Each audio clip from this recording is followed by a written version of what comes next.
Moon Knight is known as an agent of Khonshu who gains power under the moon, but there are also other versions of the character, some even more powerful than the 616 version we know. Join me as we count down the top 10 most powerful alternate versions of Moon Knight. Number 10. Last Gun on Earth. While he doesn't make it to the end of this tale in Marvel Universe vs. the Punisher, he does end up managing to stand his ground against the Hulk tribe, which is pretty impressive. For those who aren't familiar with the Last Gun on Earth universe featured in Marvel Universe vs. the Punisher, everyone is pretty much turned into a cannibal after a virus breaks out. It turns people into violent criminals should they become infected. Well, Moon Knight manages to be one of the lucky few to survive his confrontation with the Hulk tribe.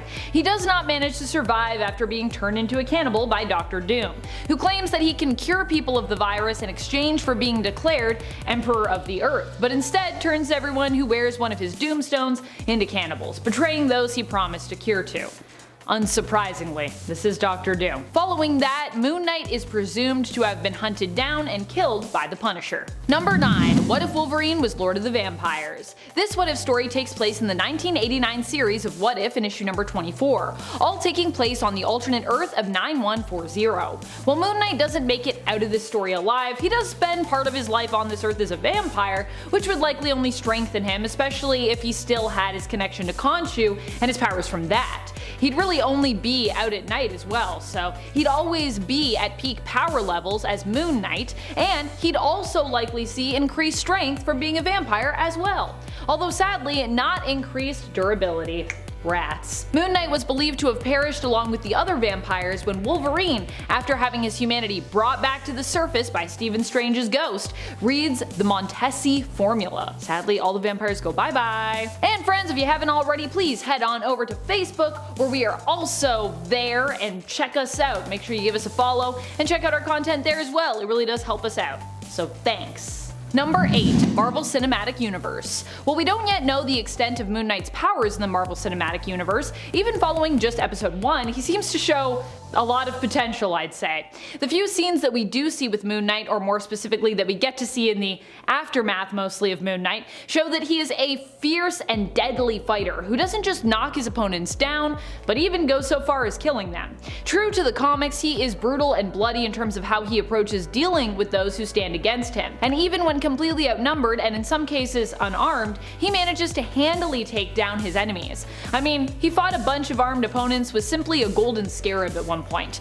and I don't think that scarab would have made a great weapon per se. It's just a scarab as far as I know. I mean, I'm sure it's important, but I don't think it's like a secret weapon. I don't think it's that kind of important. It's a different kind of important. Number 7.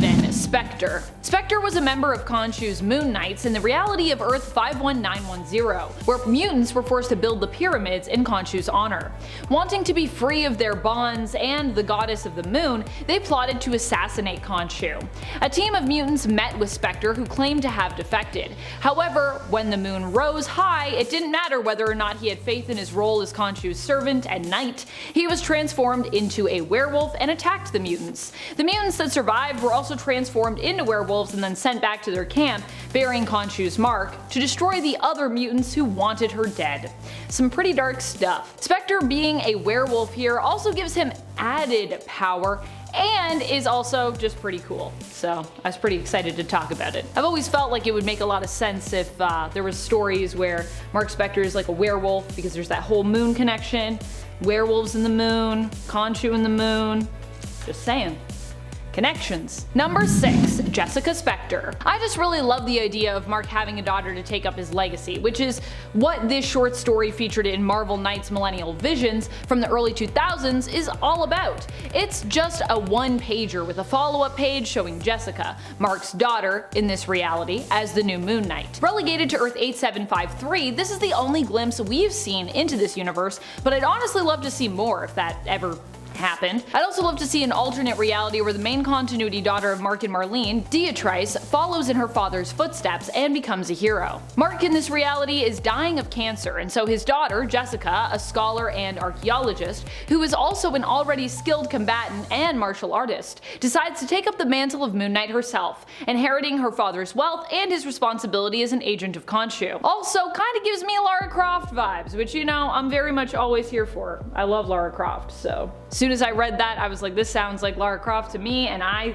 approve. Number 5, Zombie Moon Knight. A lot of people interpret zombie versions of characters to be some of the strongest out there because in a way they're kinda immortal. Well, they're more immortal over on Earth 2149 if they happen to be a part of the zombie galacti armed with the power cosmic, which also Moon Knight is not. However, he's still a member of the undead, which is something. It's something. A lot of people count it really high. I count it moderately high, obviously, because this is number 5. It does mean that he is pretty insatiable when it comes to his hunger for human flesh, and pretty difficult to stop. But this relentless version of the hero still probably isn't the most powerful one around, because inevitably, he does end up dying, being killed by Deadpool no less, even with all those zombie boosts. He did still have his moon-related powers, however, which Moon Knight is believed to have in the main continuity, but they weren't enough to save him from having his head removed. Number 4, Horseman of Apocalypse. This version of Moon Knight appeared in Extraordinary X-Men and was an agent of Khonshu, like the 616 version we know so well. However, while we don't know the true name and identity of this Moon Knight, we do know they were a woman and were actually chosen to become Moon Knight by Khonshu after Mark Spector's death in this universe. This version of Moon Knight hails from the reality of Earth 16558. After the return of Apocalypse in the 21st century, this version of Moon Knight joined his cause, becoming one of his horsemen. In addition to her regular power set as Moon Knight, this version of the character would likely also have been augmented by Apocalypse and appears to have an extremely strong telepathic resistance. Number 3, Viloc Prime Moon Knight. This version of Moon Knight was, as they sound, turned into a Viloc Prime by a mutated version of the Legacy virus. He hails from the reality of Earth 8545 and made his first appearance in Exiles issue number 20. Being of the Viloc Prime would mean he would have powers granted to him similar to those of the mutant and self-soul friend of Cypher, Warlock, combined with his already impressive ability and power set, presumably that we see demonstrated by the 616 version of the character. This version of the character appeared in Exiles as a villain, as the Exiles came into conflict with him and his other fellow heroes turned Technarch. Number 2, Ultimate Moon Knight. While Moon Knight isn't typically associated with having superpowers, or at least it's sometimes left more ambiguous, this version of him definitely does appear to have superpowers. Now there's going to be a bunch of people that are going to say in the comments, but Amanda, he does have superpowers. Superpowers under the moon. And yes, sometimes that is a thing, but it really depends on who's writing this character, I find. It's just my opinion. Take it with a grain of salt. Ultimate Moon Knight is quite durable and even managed to recover from being thrown into a coma. Also, I don't know how you just wake up from a coma, but that is some kind of power. He also exhibited levels of super strength, at least based on feats that we've seen him accomplish, but there is also just the fact that even in the Ultimate Universe, Moon Knight himself receives a mystical power upgrade as well from Doctor Strange Jr., the son of the original alternate version of Stephen Strange, who in this universe went MIA, and later on his son inevitably basically goes on to take his place. I'm like, let me tell you about the Ultimate Universe quickly. Number 1, Earth X. On Earth X, Moon Knight was unable to die, and it was believed his powers were not granted to him by the Egyptian moon god, Khonshu, but instead by vibranium dust, which he inhaled while lying on his deathbed in that fated Egyptian tomb that we also know from the Earth 616 continuity. He drifted away from those closest to him and became almost wraith-like in appearance due to his immortality. Oh yeah, he also ended up becoming immortal, thanks to the Reanimator Stone.